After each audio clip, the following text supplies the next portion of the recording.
Hey, do you want to come over and make a pot of tea, bring your favorite crystals? We could talk about our birth charts, spirits, the latest house spells we've been doing. Welcome to the neighborhood. I'm that witch next door.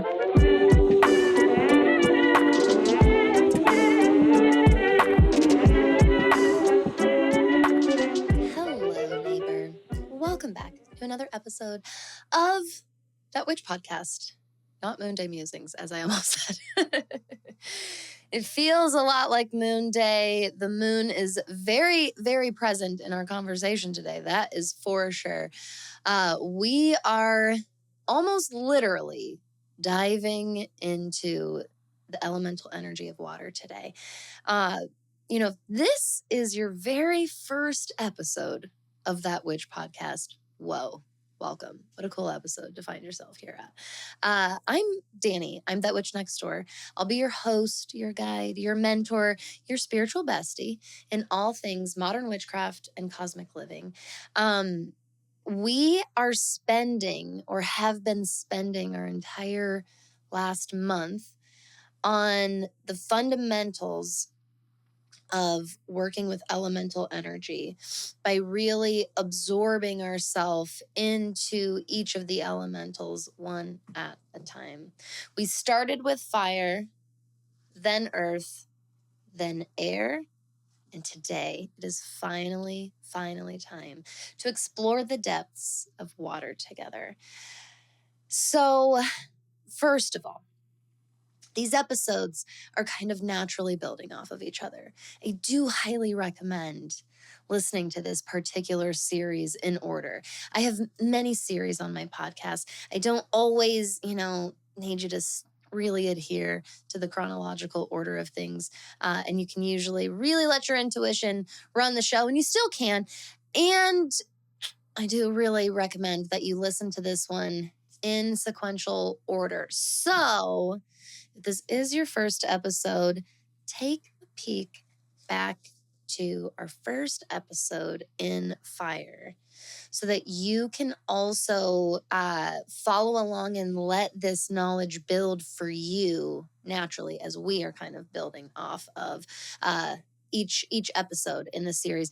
Everything that we're doing right now on the podcast in our witchy neighborhood here is gearing us up for more complex and in some ways demanding, really not the right term,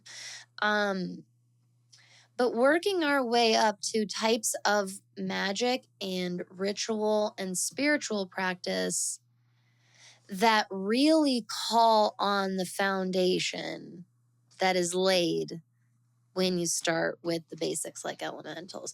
I also find that even if you feel real seasoned in the elementals, really intentionally revisiting this and kind of starting at square one, going one element at a time, you will be surprised, not surprised, to find that it always brings such fresh perspective, no matter how experienced or inexperienced we are, because especially when it comes to the elements, these are some of the most universal concepts in our entire existence and world, and honestly, universe itself at large.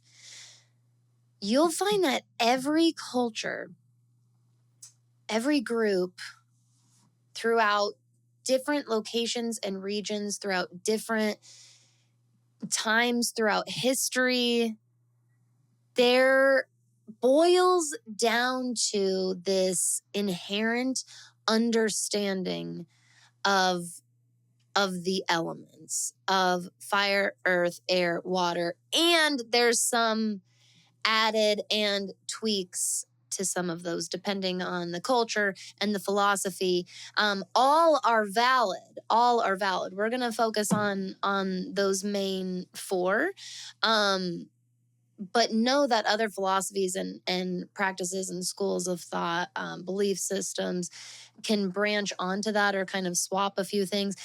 There is this common universal thread throughout all of them, though, which is something that I find to be the most powerful and like the most confirming of magic to me. And so I love starting here with clients and with students and with myself when I'm, really needing to hit the reset button or kind of rebirth something that's stagnant in my practice or even in my life in general. And the elements are these energies that you will find are much more familiar to you than you might even realize.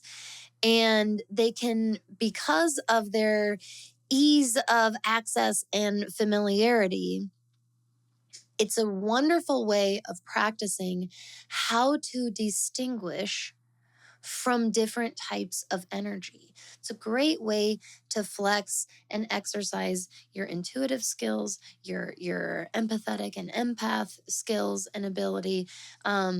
It's your logic and intellect skills, honestly, because there's so much physical and metaphorical examples and connections. It's really truly it's been so transformative, honestly, even just from my own perspective, going through this series with everybody. It's been directly applying to so much in my own life, anyways. And again, it is setting us up to being able to sense and distinguish and, therefore recognize and work with or not work with other types of energies and then entities, perhaps then deities. Do you see where we'll be going? We've got lots of really incredible magic to explore throughout the rest of the year. And these first steps in the Elemental Magick series are super, super intentional and on purpose. So, water. Today we're talking about water. Next time we're going to talk about these energies starting to come together, and then we're going to build and build from there. We've spent our time really letting ourselves sit with and almost be consumed by the energy of each of the elements, starting with, what is fire to me? What is earth to me? What is air? And now here comes water. I cannot encourage you enough to try talking about the concepts in these episodes after they're over. I am loving what I'm hearing from my students in that witch school after these episodes. Everyone's examples of here's what earth is to me, for example, all of their own associations, connections, and examples that they come up with have this, again, beautiful, clear, universal, elemental connection and are so still uniquely flavored to each person presenting them. And I think that everyone is just naturally riffing off of and building off of one another. It's absolutely beautiful. So, wherever you are able to engage in safe spiritual community and these types of conversations, I highly recommend bringing the elementals up as discussion pieces, because it's really, really fascinating when you ask other people about their vibe and understanding of each of these and how much it can really, truly inspire and connect for you. Everything I'm talking about right now, in so many ways, is of the essence of exactly who we're talking about today, which is water. This idea of universal and collective connection is such a watery concept. Water fills in all the cracks, first of all, right? The liquid substance that it is, water fills in all the cracks. water is also a major, major source of life itself. Right up there with the sun, right up there with the importance of the literal center of our solar system.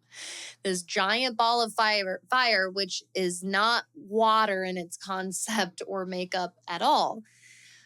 Water is this hard, juxtaposed, different element that is probably just as responsible and contributive to the existence of life itself. I mean, when they all start to come together, the earth giving us ground beneath our feet, air filling our lungs. Without air, I mean, when we look at just these 4 elements, there is a reason why they are so intrinsically part of us. It's because we're dependent on them to live.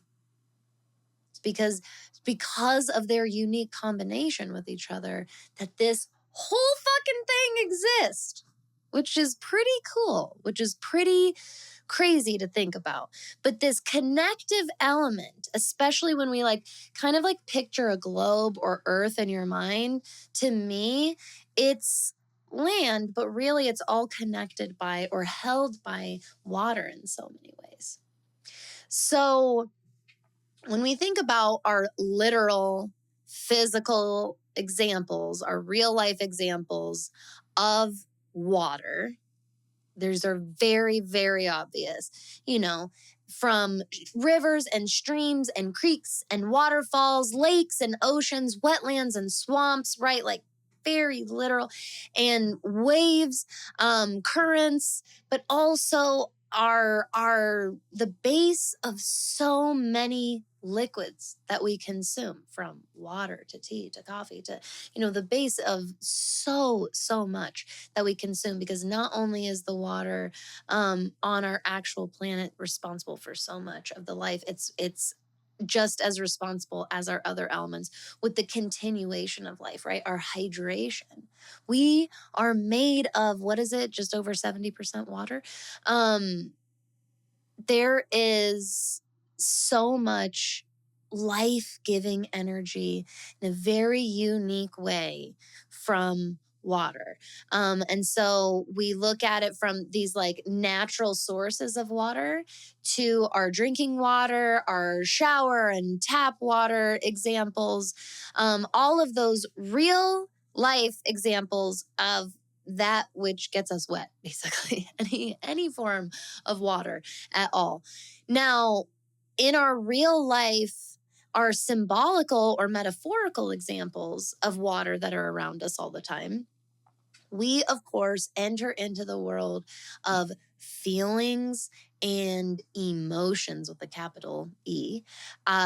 This is, also where so much romance and drama lives, is in the water realms.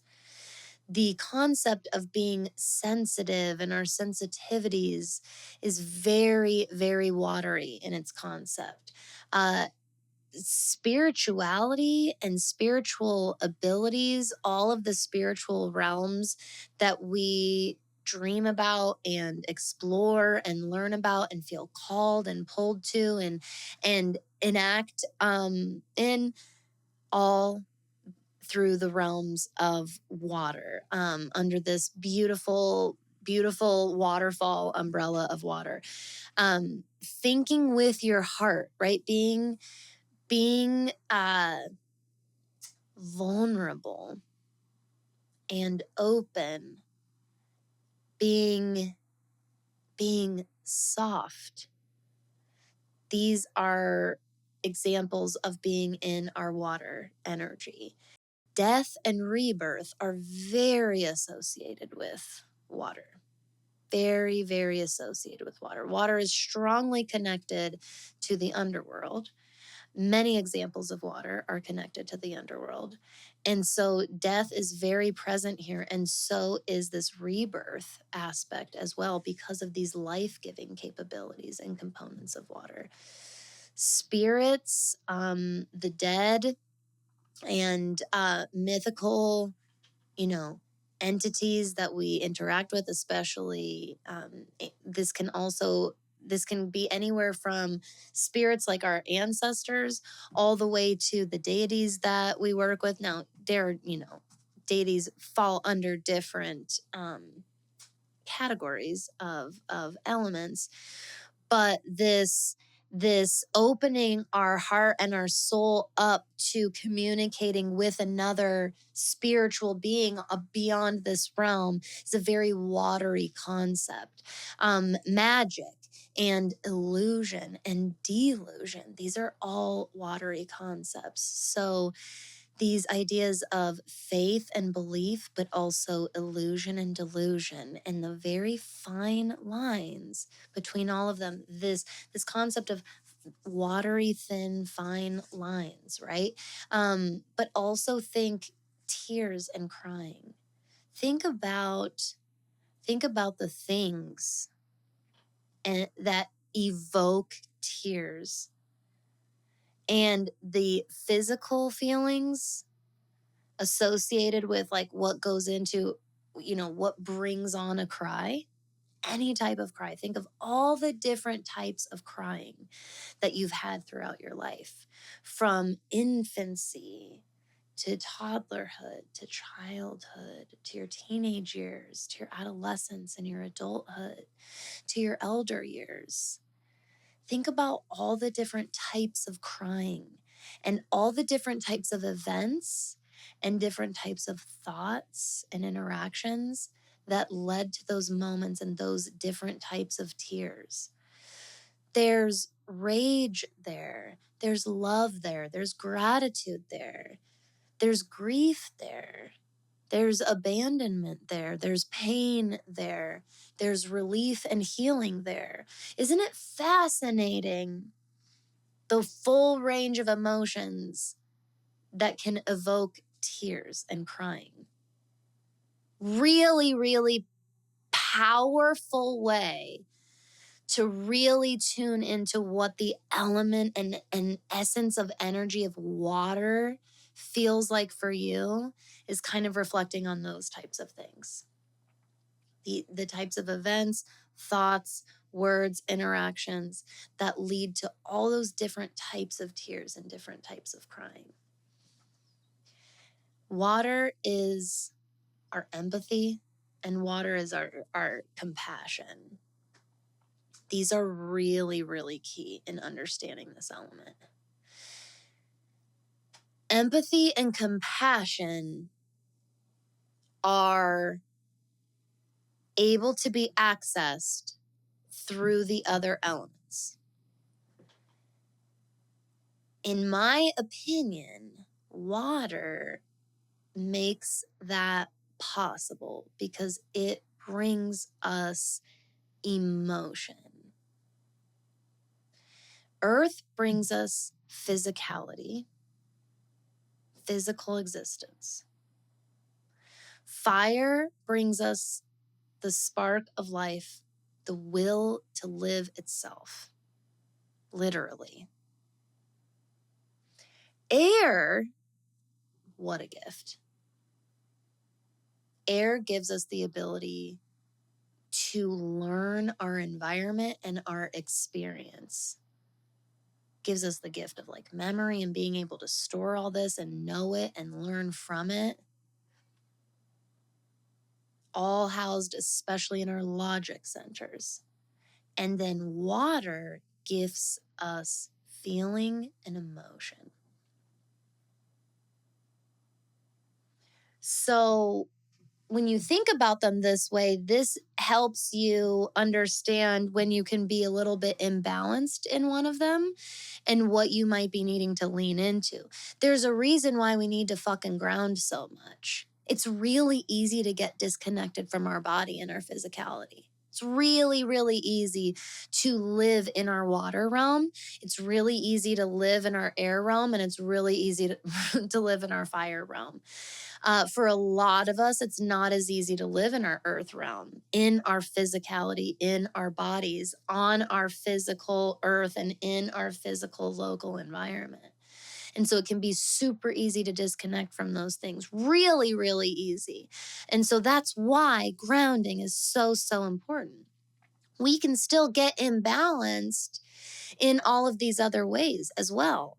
So this is exactly this is one of the base most important reasons why we are doing this series, because it is one of the most powerful abilities that you can have for yourself and for others, is to recognize your own natural imbalances and how to counterbalance them, how to directly meet those needs and come back into some state of homeostasis for yourself. And the elements are like the biggest fucking hack for doing that. It's one of the easiest ways to pull up somebody's birth chart and give them like super quick, very concrete, very helpful and pragmatic advice. Is pull them up, look at the chart through the lens of the elementals, see, where we've got some imbalances. We're definitely going to feel really comfortable in this element. We've got a little bit of a lack here, which means that you probably need to call on that a little more often. And if you did, you would probably find that you'd find a little bit more balance here. It is such a basic and a key for a reason. Water is just as much as we like pretty much could always use more grounding, we could always use more hydration. Okay. So one metaphor that I love is, so in real life, crying a bunch, like huge, huge emotional releases, dehydrate us. We lose a lot of water that way. We can get really bad headaches. Our eyes get really inflamed and puffy and swollen. And we lose a lot of water that way. And it's so funny that it's this beautiful, beautiful example and metaphor of the importance of replenishment, that we do have these releases and they do drain us, and that it's important to replenish. Just like it's a gift that we don't only live in our physicality. It's cool that we get to live in the fire and passion and drive of life, and we get to float and flow through the emotional realm so that this life actually has meaning, so that we get to actually, like, speaking of float in through the air and through dreams and concepts and ideas and thoughts of the air realm. All of these things are beautiful. And we need that grounding. We need that replenishment of physicality. If we have an imbalance in earth and we're constantly only living in the earth realm, what you'll find is these are the types of people that kind of box themselves in. We're lacking adventure and direction and vision and inspiration and meaning and drive, those types of things. We're kind of boxing ourselves in to our physicality a little bit too much. All of this is only because I know the elementals so well, and because I've gotten so good at recognizing the overabundance and the lack thereof, or the imbalances of these universal energies in myself and my environment and other people that I work with or love or come into contact with. So water is a huge part of my own personal skills and ability in like my career and my personal life in so many ways. I have so much water in my chart. I have so much water. And it can definitely feel like the epitome of a blessing and a curse simultaneously a lot. My emotionality is one of my greatest strengths. My ability to empathize with others and my compassion for others, and that I'm learning to also give myself, is a strength. They are they are burdens that I carry as well, a lot. They're heavy burdens to carry. Empathy and compassion are draining. So it's fascinating how much of our water concepts there's this duality in water, this inherent polarization within the element itself of draining aspect and replenishment aspect. You know what tarot card I immediately think of with that is the Star card, and Temperance in a lot of ways, but especially the Star card. I personally, when it comes to water, I have found that in the chart, let's see here. Let's go into some astrological and magical correspondences here. When I'm looking for someone seems to have there's a lot of water going on here. There's a lot of emotionality, or emotions seem to be a big challenge or causing a lot of strife. When I see someone very, very, very, very closed off from emotions, strong steel wall, I'm going to go to their water signs areas in their chart first and foremost. Whenever I see emotions is some sort of red flag somewhere along the scale there. So we're looking at signs Cancer, Scorpio, and Pisces in the chart. Even if you don't have placements in any of those, all of those areas exist in your chart, and they get activated with different planetary transits throughout the year, every year. There are, the moon itself moves through the entire zodiac every 29 and a half or so days. And so the moon itself activates those areas of your chart once a month, every single month. The moon itself is a water placement, is a water celestial in our chart. It represents our emotions and our emotionality. The other planets associated with water are Pluto and Neptune. So the moon rules the sign Cancer, and Pluto rules the sign Scorpio, and then Neptune rules the sign Pisces. Jupiter also rules Pisces, and Mars also rules Scorpio. So Scorpio and Pisces are both co-ruled each by a water planet, and they're each ruled by different element planets as well. So you can take that little flavor seasoning into it as well. This is why Scorpio to me is very fiery water, because of that Mars and Pluto rulership. Pisces is co-ruled by Jupiter and Neptune. There is definitely this airy added element into Pisces, and there can for sure be a fiery element to Pisces because Jupiter is associated with both air and fire. Okay. Cancer is very, very watery.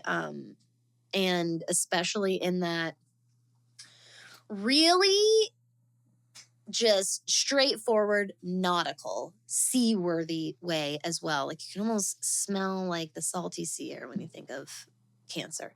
So I want you to remember that when you are using elements in astrology, try to bring that element a little bit more to the forefront in the chart when you're looking at it for yourself or for somebody else. Try to start looking at placements like okay, this is my, let's see here, I have a Scorpio Mercury. So Mercury is an air planet, and in my chart it's expressed through the element of water, of Scorpio. Okay. This means just this simple little adjustment will make so much come full circle for you and help you put all of those astrological layers together when you are practicing or performing chart interpretation. Okay. This is especially helpful if there are particular parts of the chart in yourself or somebody else that you've been feeling really, really blocked in understanding. Bring the elemental energy a little bit more to the foreground and see if that helps kind of peel those layers back for you. Now, the days of the week that are associated with the element of water is Monday, which is ruled by the moon. So moon, which is exactly why I was laughing that at the beginning. I was like, what day is it? And is it moon day? So the moon and moon day or Monday is ruled by and associated with the element of water. The season that's associated with water is fall. So, hey, water. And the time of day associated with water is dusk. So, dusk symbolizes or is symbolized by the element of water.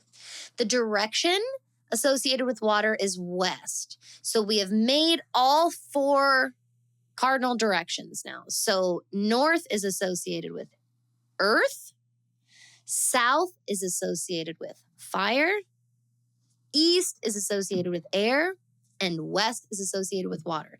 There are many old traditions where the way you cast a circle or a sacred space is putting objects or symbols associated with the elements in the direction associated with each of the elements. You can also symbolize this as well when you're casting circles. You don't have to physically use objects if you don't want to. You could also kind of walk around the room or the space in the directions, and as you get to each directions, kind of call on the element associated with it or honor the element associated with it. Now, colors associated with water. This has got to be such an easy one for everybody. And that's probably just all of my water energy coming out saying that, honestly.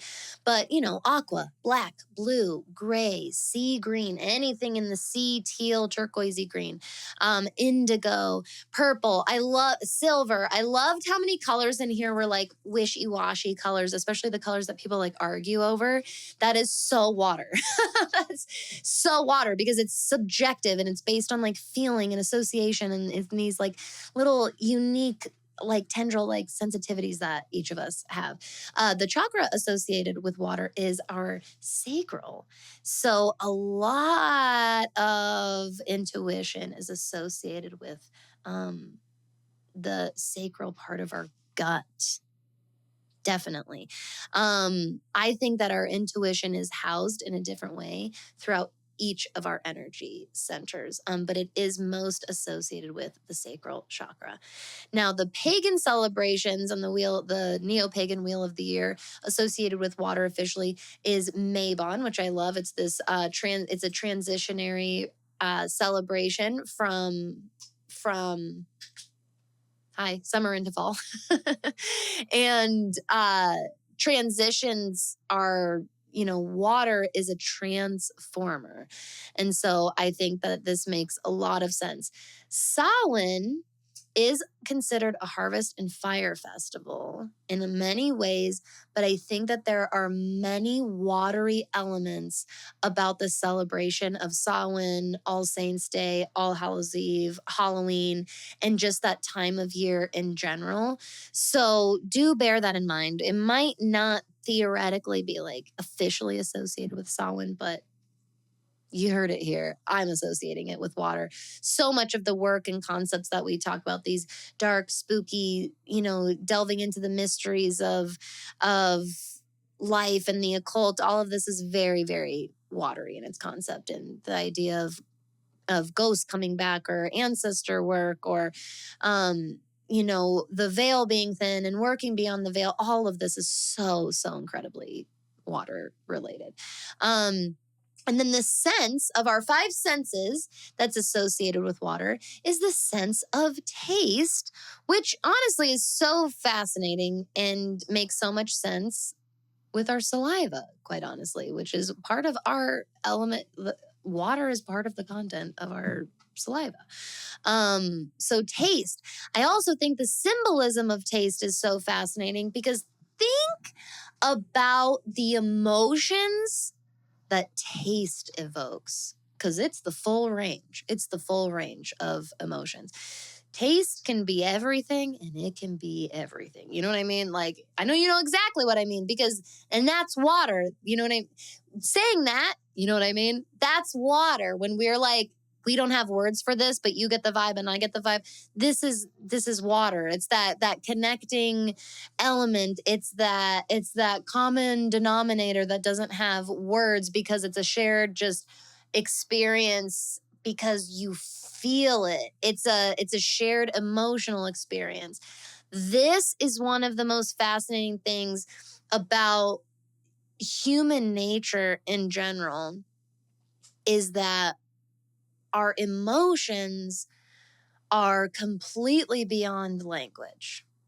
We can really effectively relate to and communicate with each other, even if we don't speak the same language at all, because of shared universal emotional experiences like rage, loss, love, success. Like, these are, we know, we know what accomplishment feels like in any language. We know what embarrassment feels like in any language. We know what loss and grief feels like in any language. Water. Water is this current, right? This connecting current. So when it comes to ideas for water in your rituals and spiritual practice, let's first go into some physical, literal water examples.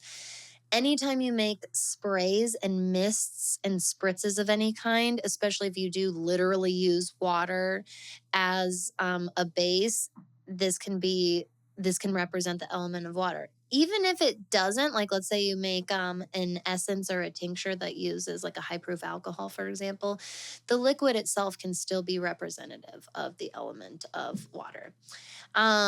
So any type of sprays and mists that you make, and then of course, cups, chalices, glasses that are filled with, again, same thing, whether it's literal water or different types of beverages. Tea is obviously very, very associated with water still, since it's, steeped water. And then, but again, really to me, liquid can represent water, kind of no matter what. So run with that the way that you will. Now, also when we are bathing, washing, whether that's ourselves, our children, or someone or something that we care for, that could be physical, like our home or pets, or right, that can be a dependent that we are caring for, a family member that we are caring for. Anytime we're bathing and cleansing something with, soap and water, element of water is there. So from mopping your floors all the way to your morning shower. Now, getting into some of the metaphorical and symbolical rituals associated with water. So there's so many. I could probably do this on every elemental episode. I could just go on and on with the examples. So any type of introspective emotional baggage unpacking, this is of the element of water. So our shadow work falls under this. Journaling and in my opinion, going to therapy, like when you're tapping into your vulnerability and your intimacy, you're going into water. Lust, and flirting, and passion, these are like very fiery to me. Like intimacy and vulnerability, these are watery examples to me. So sex magic falls under this. Healing work falls under this. So does ancestor work. Reading and writing poetry, we're like really channeling from the heart and the intuition and the feeling centers. Let's see here. Now, psychic work, and there's so many different types of divination practices and methods out there, but whether it's cartomancy, like reading the cards and tarot and oracle cards, necromancy, which is simply communication with spirits or folks that are dead and have passed, scrying, getting into these trance-like states and allowing yourself to see, sense, or feel images, symbols, words and smells, all of this, and tastes actually can come through when you're scrying as well.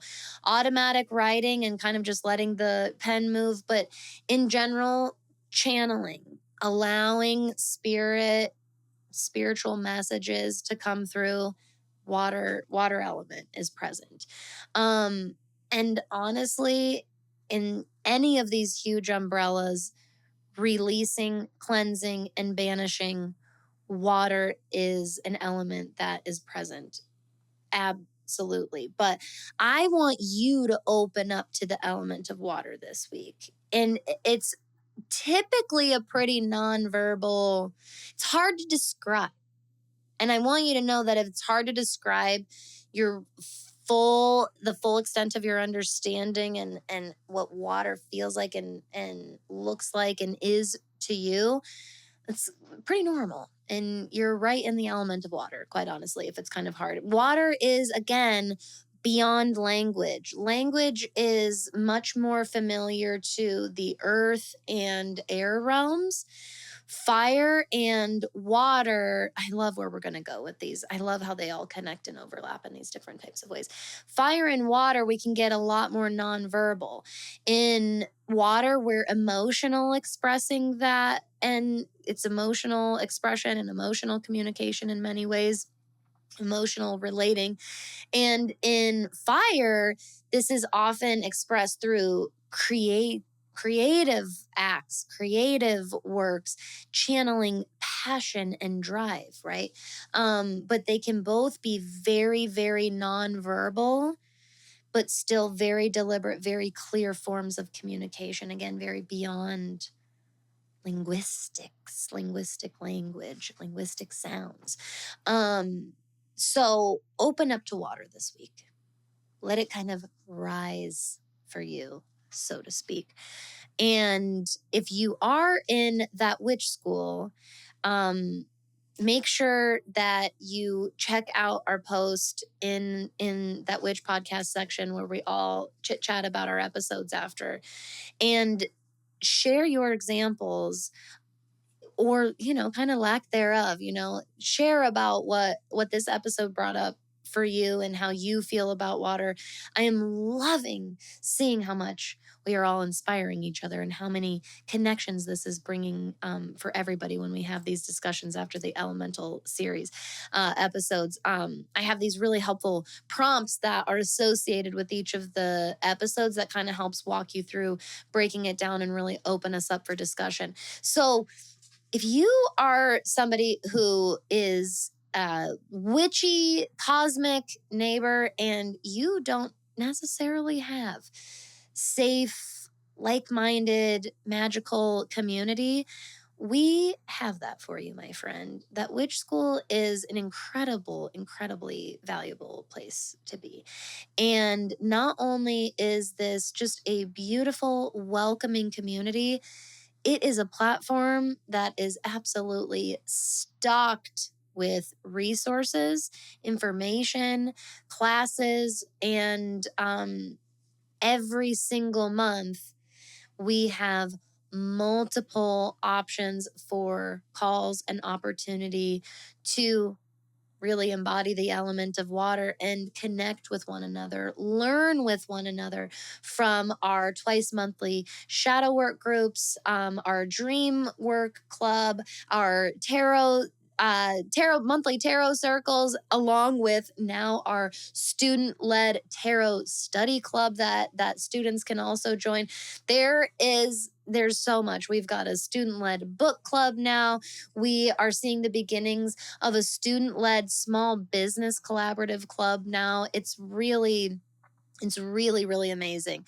I would definitely like to say a big honor and thank you to the element of water, because it is so at the core and the heart of that witch school and everything that it brings. It is a very, very special place to be. If you have any questions about that witch school, by the way, you can always send me a message at thatwitchnextdoor.com/conjurethatwitch.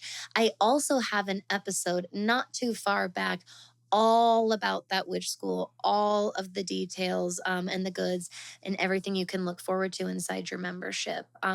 Info is in the show notes below. But I cannot wait to keep going from here with you, neighbor.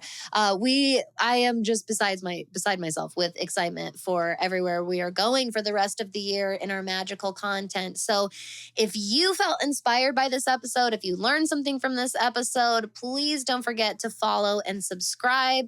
But please, even better, share this episode with a friend that you think would learn something from it as well and help us grow our witchy neighborhood here. My friend, thank you for your time today and every day. Until I see you next time, make sure that you're out there staying safe.